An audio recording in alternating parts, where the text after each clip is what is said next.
I'm here with John Cozza. How are you today, John? Great. Today's a perfect day. Can I ask you a few questions about your racing career? Sure. How did you get your start in racing? Well, I grew up in Islip Speedway, and I used to go there as a kid. And when I got into my teens, I helped out one of my neighbors, who was Doug Moran, on a Charger car, and I started getting a love for it then.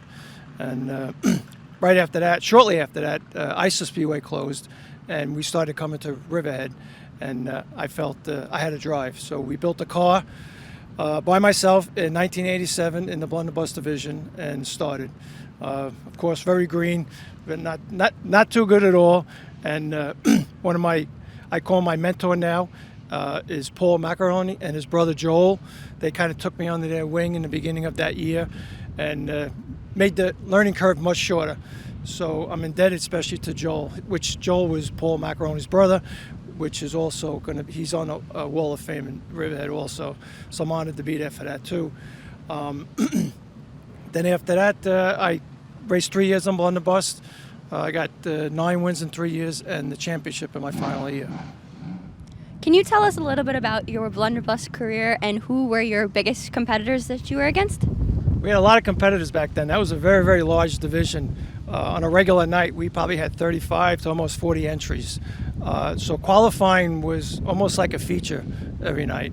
Some of my competitors, I got to say, Mark Tucker was very, very good. We had many good battles. Bill Eastman, Papa Smurf.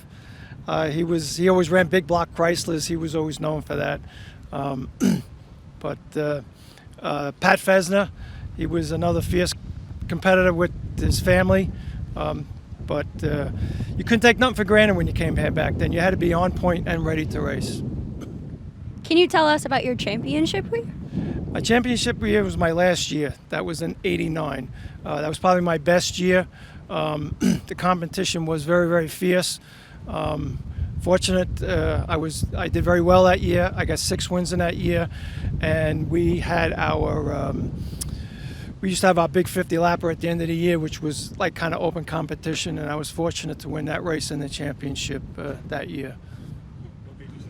So after blunderbusses, what was your next venture in racing? I wanted to move on. I felt like I conquered that. I took a few years off. I really didn't know what I wanted to do. I looked into buying a legend car.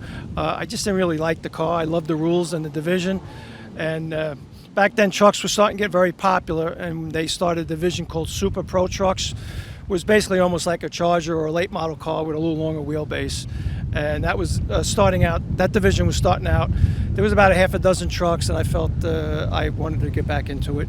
And we built the pro truck, and we ran that for 3 years. And we did very well in that too. We had a lot of good competitors there too. That was very strong. And I got 2 wins in that division. So after the Super Pro truck, you got heavily involved in enduro racing. Can you tell us a little bit about that?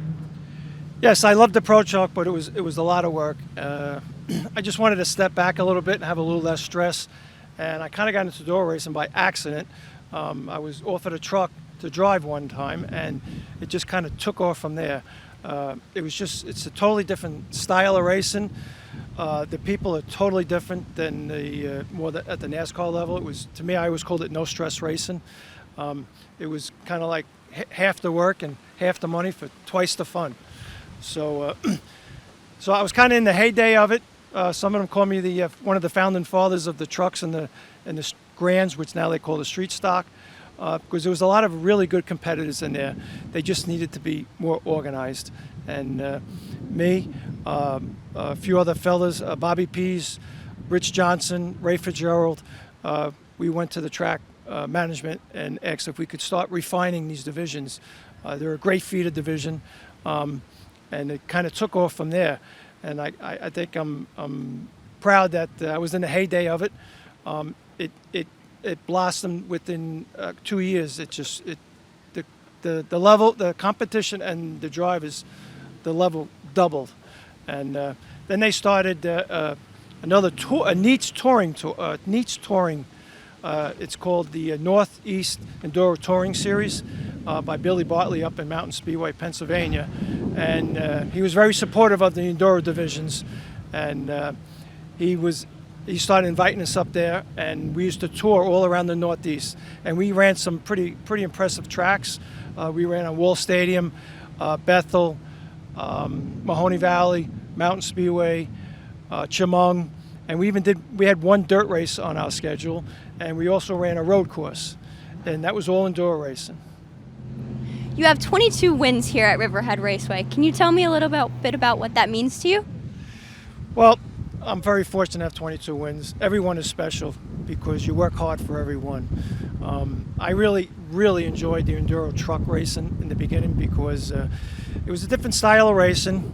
It was very competitive, but it was a great friendship. Great friendships were made in that division, and we always called it our racing family. So we kind of always said it was like coming out to race with your family on the weekend, which made it kind of special. So what is some advice that you could give to a new driver starting out? Well, I love helping out new drivers because they're so full of energy and excitement and desire. I hate to see them when they get discouraged if things aren't working out. So I'll always go over there and try to give them some words of wisdom and point them in the right direction.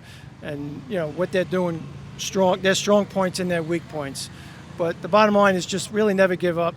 It's hard work and dedication. We're here in front of your tribute truck today. Could you tell us a little bit about this truck? Yes, this is Phil LaManna's truck number 47. Him and I have gotten a great friendship. I would say 13 years ago he bought my street stock car, and I always said how much of a love I had for the trucks, and he decided to purchase a truck. Myself and Dave Anschos helps him set up this truck, and he's been very successful with it, and he's had a lot of gratitude for that. And for me, he decided to wrap this truck tonight in my old colors and old sponsors.